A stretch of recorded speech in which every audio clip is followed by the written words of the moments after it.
So Kilo, you are a co-founder of Thizz Entertainment. Yes, Correct. What brought you into music in general, and then what brought you into music management specifically? well, really, like since like the earlier hip hop kind of days, you know what I'm saying, kind of like when Run DMC and the Houdinis and them different days, we was always into music. So when back in our days when we was younger, they used to have BT, which they used to play Video Soul. And and you was a big popular guy in them days, like in music, like Run DMC, they was already like kind of like mainstream.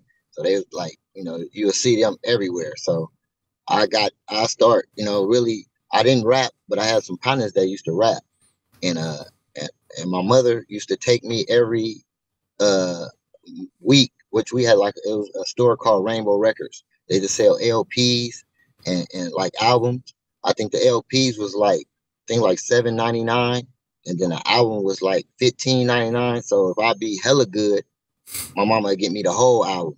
But I always just got LPs. I never was hella good, so it was hard for me to get a whole album. So but I got an LP every week. Even if I was bad, I'd cry and I'd temper tantrum. I was like real spoiled.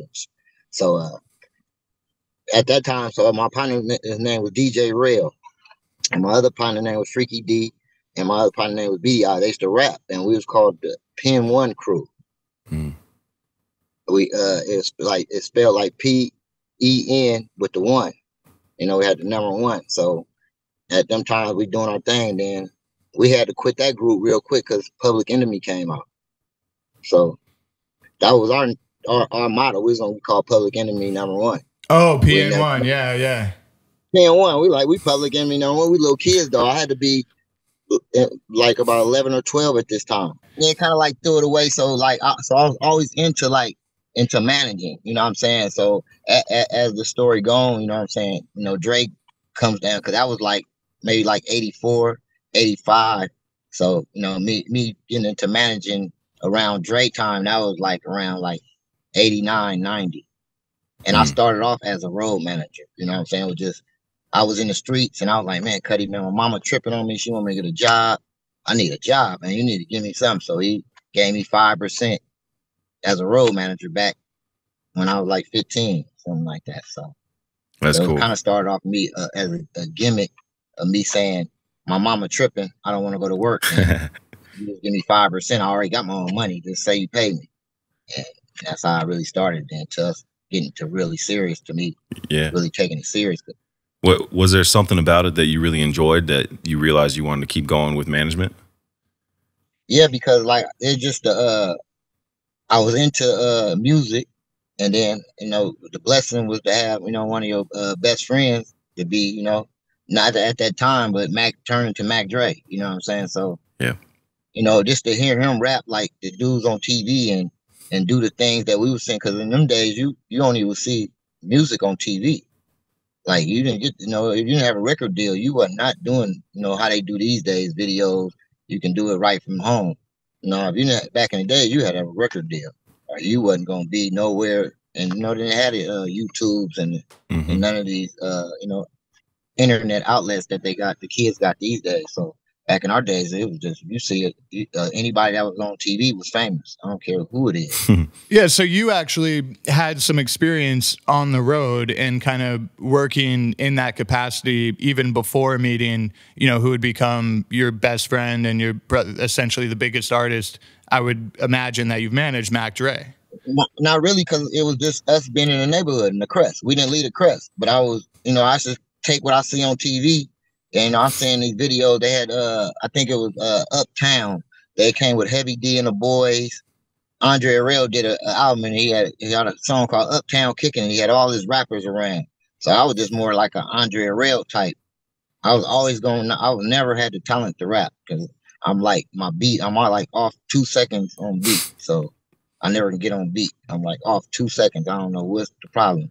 I'm just off. So I just never rap. So my thing was always I got to be doing something as far as how I'm gonna help the music, and and that was the next step, either being a manager, so that was my next step, getting into it. Yeah. Do you have any moments that, stand out specifically to you, or that you enjoyed the most about managing that, and through the process of managing, like any shows? Man, just or like me. Yeah. Because my whole thing is when I did, you know, I've been in prison, so I did time. So I'm talking to Dre on the phone, you know, before I got out. And he telling me, man, Cuddy, this, man, I just need somebody to trust. I need somebody to be around me. I can't wait till the Cuddys get out, because we was all still locked up. You know what I'm saying? So when I finally got out, it was just like it was handed to me. Like he didn't already turn, because he got out in 96 and I still was doing time.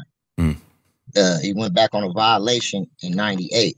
So after his second violation, I get out. Like he did his two bids before I even still get out. I'm still doing my first time. Wow. Dre did a violation, then came home before me. And then when I finally came home, he was only home for like 3 months. It sounded like, you know, after that stint in prison, both of you guys came out, and there was like a new fervor and a new passion for this music thing, where you guys are like, we're going to hit it hard this time and we're not going to quit. Yeah, no, when it was you got to think, when we left, we didn't leave like we thought. We didn't know we didn't want to go to jail. Right. We like, man, we got Mac Dre cracking. I'm talking about when he went to jail, Dre just took a hit for his partners. This dude was on his shit. We just did the California Living video. We already did Young Black Brother record. So he was already Mac Dre. This dude was like, nigga, and then we just started realizing that we had other fans outside of blacks. So we like, oh shit, white people like us? Oh, Mexicans? Oh, man, shit, this is different. So that's when the farthest spot, we would start going like Fresno, Napa. We start doing different things. So this is right before we get locked up. So when we get locked up, which was in 92, March, we had just filmed a video, California Living, that a month before that. So we never got to see California Living video out. We just saw it. Wow. They had the box back in the days. So they had it on the box. So we never got to see Dre first video. We was in jail. Wow. So when we was in jail, we was like, as we going through it, we still fighting our innocence.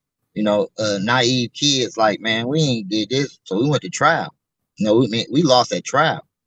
So by the time, you know, Dre I'm thinking Dre, when he really gets sentenced, I'm thinking the judge is going to let Mac Dre go. This is Mac Dre. How can you get Mac Dre sometime? The judge asked Mac Dre, you know, Dre, what was his max sentence? And Dre said 60 months. He gave Dre the whole 60 months.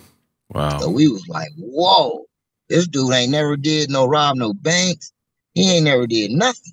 How's y'all giving him time? Like, we were still naive kids at the time. So his affiliation, you know what I'm saying, took him. But this dude just really already was on. Dre was great beyond.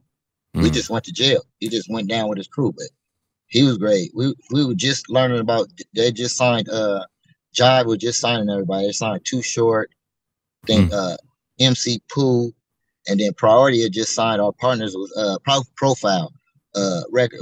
They signed Into Deep. So this is like right close to us. So we just didn't take a deal because we was already under Strictly Business Records.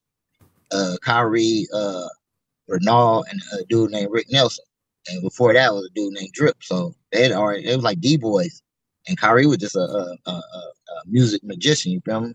He played every instrument. So the dude was putting all their money behind, you know, the Strictly Business Records, you know, which eventually turned into Young Black Brother Records when we went to jail. But I'm saying we was on. Dre was on. He was on. So he just went to jail for his friends. He was gonna be rich. He was gonna be Mac Dre. He was already Mac Dre. Yeah. Well, when we went to jail, we made promises to each other. Like, and I was like, I already knew how to manage, and he already gave me the road manager kind of title, which it was just on Cuddy time. It wasn't nothing serious, but I'm Dre road manager. I had the jackets and all that. So when we was in jail, I was like, man, I'm gonna be. Everybody's like, what you gonna do? Everybody was, man, I'm gonna get some partners were saying they're gonna get tow trucks. Some people say they're gonna get diesel trucks, they're gonna do this, do this. I kept saying, man, I'm gonna just manage Dre. And everybody looking like, man, you gotta have something else to think. I'm like, man, it ain't nothing else I'm doing but being around Dre when I get out. Yeah. And that was my whole motto. So that's what I came home to. So that's cool, man. That's when you know you're doing the right thing too. You know, you focused on that and you got good people around you and you know what you want, you know. You were exactly where you're supposed to be. I came home to him saying, Cuddy, man, this hunt. Like, you a manager. He'll put your number on here, just do this. He went and opened an account at his mama bank, you know, or my guy, Mac Wanda, you feel me? Yeah. First account I ever had, she gave it to me. She was like, Curt, you got to do right and do this. You know how she talk, always gonna do the motherly talk. So I'm like, man, I got a bank account. We just robbed banks. I'm going in a bank. So my whole funniness was funny with it. I'm like, man, we can go to the bank. I'm on federal parole for bank robbery, and I got a bank account. You know, Wanda gave me a banking account. So cool. I guess the ultimate trust. Yeah. I was gonna ask, from when you guys, before you went to prison, and then by the time you got out and you started managing Dre again, was there a shift in music in that time frame that had changed, or the way that you guys were making music? Yeah, because like I say, when we was it was more where we was independent. So like I told you, everybody was on TV. So our biggest person was Too Short. He was on TV, but he was our friend. He befriended us. So we was like, man, it's dope. We know Too Short. You know what I'm saying? So we was kind of like following their movement. They was called Too Short, the Dangerous Crew. So they bought jackets. They had Leatherman jackets with the Dangerous Crew on the back. So we was like young D-boys, you know, Dre rapping, but we still in the streets. We still like drug dealers, like we just for the bank robbery. So we just following the lead. So we like, man, we gotta get us some jackets. So we put the romper room on the jackets. Young black brother, we like following the lead. Like, man, we putting all our money towards this. Dre wasn't even making money at the time. He was getting like 20,000 here, or 50 here, but just all everyday money. We was just grinding, and our whole thing was like, Dre, you gonna get us out the ghetto. So you can't do what we do, even though he was into what we do. And he was just as sick as us, but he had a different talent. You know what I'm saying? We like, man, this really can change your life. You know what I'm saying? Even though we wasn't seeing the TV money, wasn't on TV yet, it was just all a dream. So that's what made us so good together, because we was kids, and we end up finding a dude that we thought was better than Run DMC to us, LL Cool J. This is our LL Cool J. We don't know them, but we know we got Mac Dre, and he sounds just like them. And that's what. And we had like 12, 13 crew members putting towards that call. And I was like, that was the romper room. Thank you for watching Studio 22. Don't forget to like, share, and subscribe. And follow our socials at Studio 22 Podcast.